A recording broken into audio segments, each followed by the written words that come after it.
Hi guys, so this is a continuation of the video on my Google interview experience. I started off in that last video sharing all of the different things that I went through stage by stage through the interview, through the Google recruiting process. And in this video, I'm going to be finishing up with how I went from on-site to team match.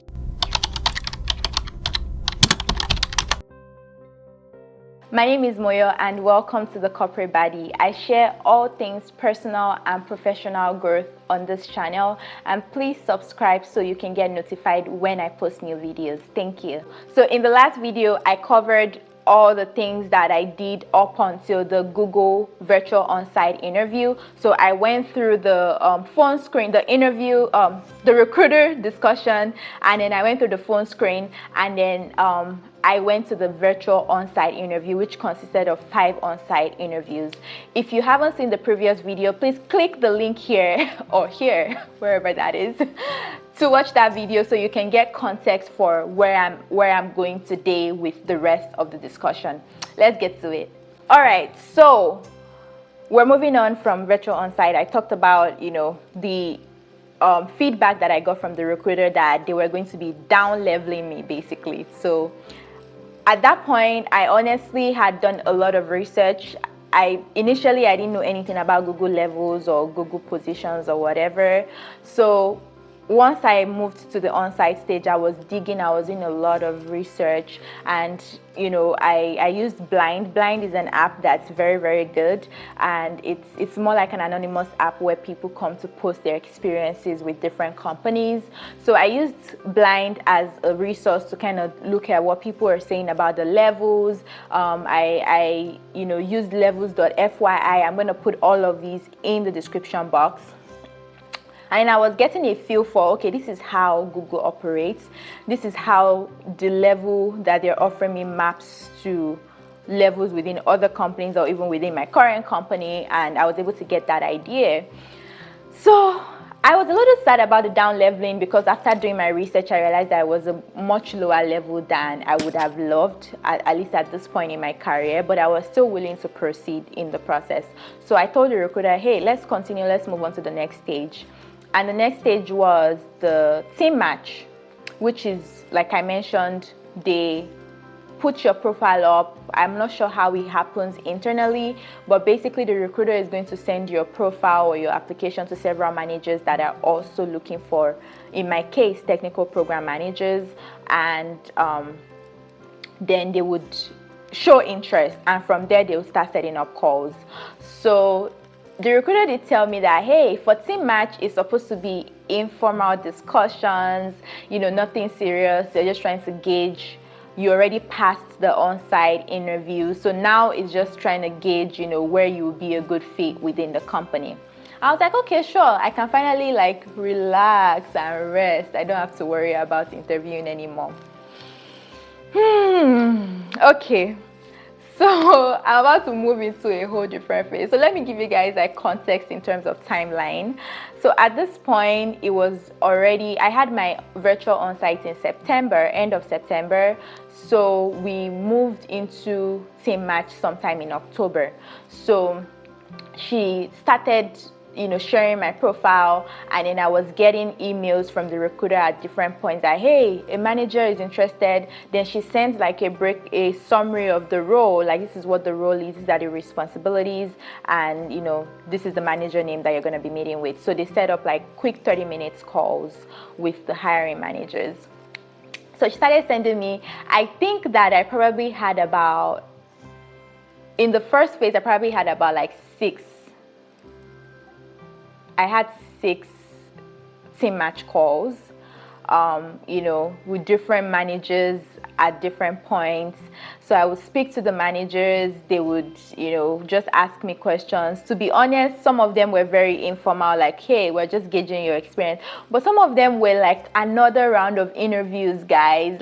I was literally sweating in one of the calls, because like the manager was drilling me, like, you know, tell me this, tell me that, this, that, how would you do this? I was like, hey God, don't take me by me. I thought they said this was not going to be interview, but I was like, okay, cool, it's Google and we're gonna have to work for this. We're gonna have to work to get in. Fine. So I was going through the different stages, and then after every, you know, call, the recruiter would ask me, so how did you go? I feel like I had some that I honestly wasn't really interested in terms of the roles, and I had others that I was very interested in.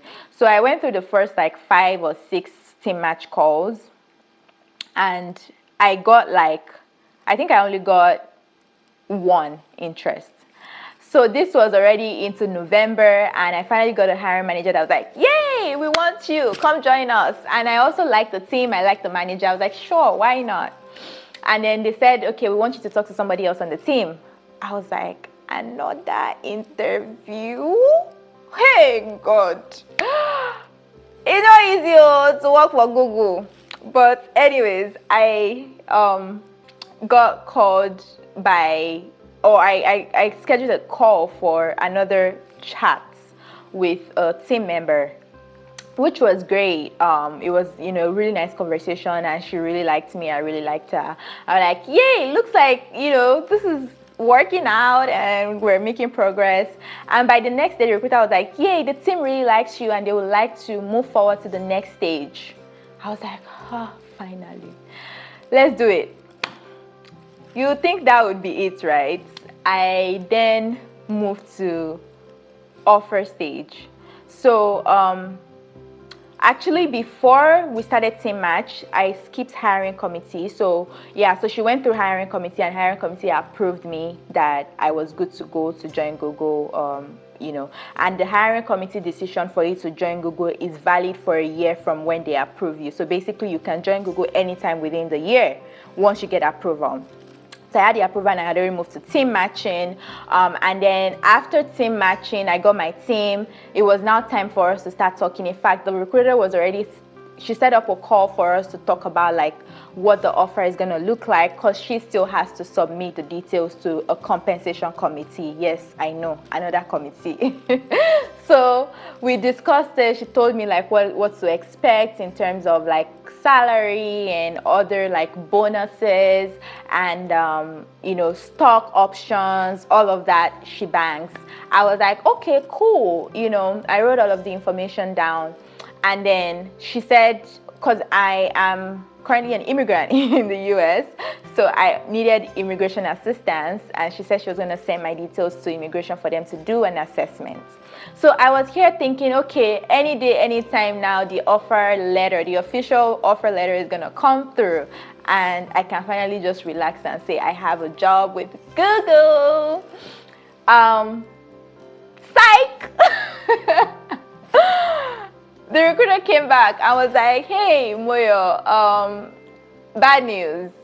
The immigration people came back and said, because of your degree in chemical engineering, you know, you might have some challenges with transferring your H-1B, and that was going to be, it would take time for them to resolve that issue if it does come up. And the team said they couldn't wait because they needed somebody to start as soon as possible, and I was going to basically be I was going to be backfilling someone that was currently in that role, and they wanted that person to train me before I joined, before they left, so I could like kind of catch on quickly. So the hiring manager was like, yeah, they can't wait, they're going to have to move on with another candidate. At this point, I was exhausted. I was tired. I had interviewed, like interviews are exhausting, guys. I still had my day job, which I was working 9 to 5. And then I had school. I was in school getting my master's, and every time I'm having to study for Google interviews. Once I went through the first team match, I realized that, okay, I'm going to have to be studying for these things because these people are still making it an interview. So I was like, hey, God, though, this is crazy. So I was exhausted, I was burnt out, and, you know, the recruiter, for some reason, at that point also had to switch to another role. So it was kind of like in a way, it was a good thing for me at that point, because I just needed to relax and maybe take a step back from interviewing altogether. So the recommendation was that it would be better for me to revisit the immigration thing once I graduated with my master's, because that would give me a better chance of not having that issue. So I was like, okay, great. And I was not graduating until May, and at this point it was November. So I just basically like took a break from Google process.